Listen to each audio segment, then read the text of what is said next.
जय श्री राम। ब्रह्मा जी युगल सरकार की स्तुति करते हैं और निवेदन करते हैं कि प्रभु, आपके अवतार का एक बहुत बड़ा उद्देश्य आज पूरा हुआ। आप स्वयं श्री हरि नारायण हैं। कृपया अपनी इस रामावतार रूपी नरलीला के रहस्य को भी सबके लिए उजागर करें। तो राम जी कहते हैं, भगवान, वैसे तो हर प्राणी भगवान का रूप है और इसीलिए उसे भगवान कहा जा सकता है, परंतु मैं इतना ही मानता हूं कि मैं महाराज दशरथ का पुत्र राम मानव हूं, जो भगवान और उनकी सत्ता पर पूर्ण विश्वास रखते हुए अपने कर्तव्य के पथ पर हानि, लाभ और जीवन मरण की चिंता किए बिना दृढ़ता से चल रहा हूं, क्योंकि मानव के हाथ में बस इतना ही है। इस अभूतपूर्व उपलब्धि और विशेष अवसर पर दशरथ जी भी प्रकट होते हैं और साधुवाद आशीर्वाद देकर राम जी से कहते हैं, राम, आज तुम मुझसे कोई भी वर मांगो, मैं बहुत प्रसन्न हूं। राम जी उनसे कहते हैं, यदि आप प्रसन्न हैं तो मेरी माता कैकेयी को उनके परित्याग का, आपका दिया हुआ श्राप वापस ले लीजिए, उन्हें क्षमा कर दीजिए। दशरथ जी कहते हैं, राम, तुम जैसा दिव्य पुत्र पाकर सारा मोह दूर हो गया है, हम अपना श्राप वापस लेते हैं। अब एक बात जरा ध्यान से सुनिए। जिस माता के कारण 14 वर्ष का वनवास हुआ, इतनी यातनाएं झेलनी पड़ी, उन माता के सुख और संतोष का ध्यान राम जी को सबसे पहले आया। यह है राम का परिवार प्रेम और राम का मातृ प्रेम।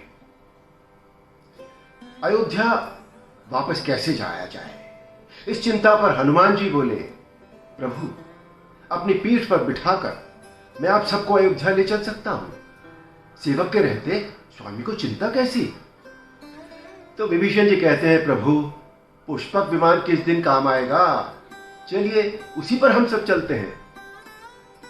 पुष्पक एक ऐसा विलक्षण विमान था जो आवश्यकता अनुसार छोटा बड़ा हो सकता था। ऐसा कहते हैं कि उसमें एक आसन हमेशा खाली रहता था और वो अपने स्वामी की आज्ञा अनुसार, आज की भाषा में वॉइस कमांड पर चलता था।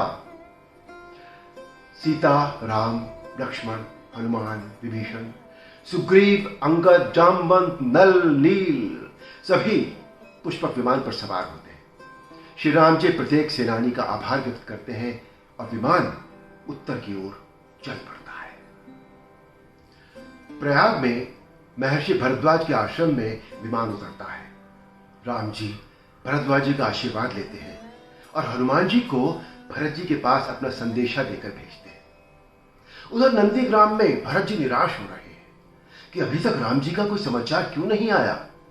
इतने निराश कि वशिष्ठ जी से कहते हैं, यदि संध्या से पहले राम जी नहीं आए तो मैं जलती चिता में कूद जाऊंगा।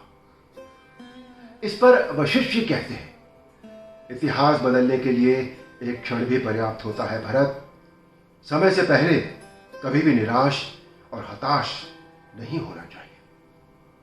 और तभी हनुमान जी राम जी के आने का संदेश लेकर आते हैं और सारी अयोध्या में राम जी के स्वागत में महोत्सव की तैयारी होने लगती है। स्वदेश वापस आते ही विमान से उतरकर सबसे पहले राम जी अपने देश की मिट्टी, अपनी जन्मभूमि को दंडवत प्रणाम करते हैं। गुरुदेव वशिष्ठ को प्रणाम करने के बाद माताओं में सबसे पहले कैकेयी माता को मिलकर फिर सुमित्रा और कौशल्या जी से मिलते हैं। कौशल्या माता कहती है, अरे जा, अपने पगले भाई को संभाल राम, उसने तो तुझसे भी बड़ी तपस्या की है।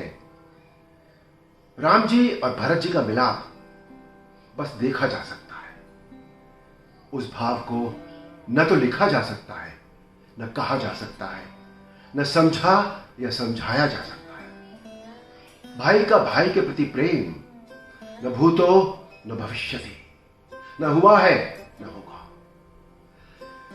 भरत के त्याग, भरत की सेवा और भरत के प्रेम को देखकर राम जी गदगद कंठ से बस यही कहते हैं, भरत, मैंने तो वन में 14 वर्ष बिताए पिता की आज्ञा के कारण, परंतु तुमने तो केवल भावना और भातृ प्रेम के कारण 14 वर्ष राजधानी के बीच रहकर भी सन्यासियों की तरह बिताए।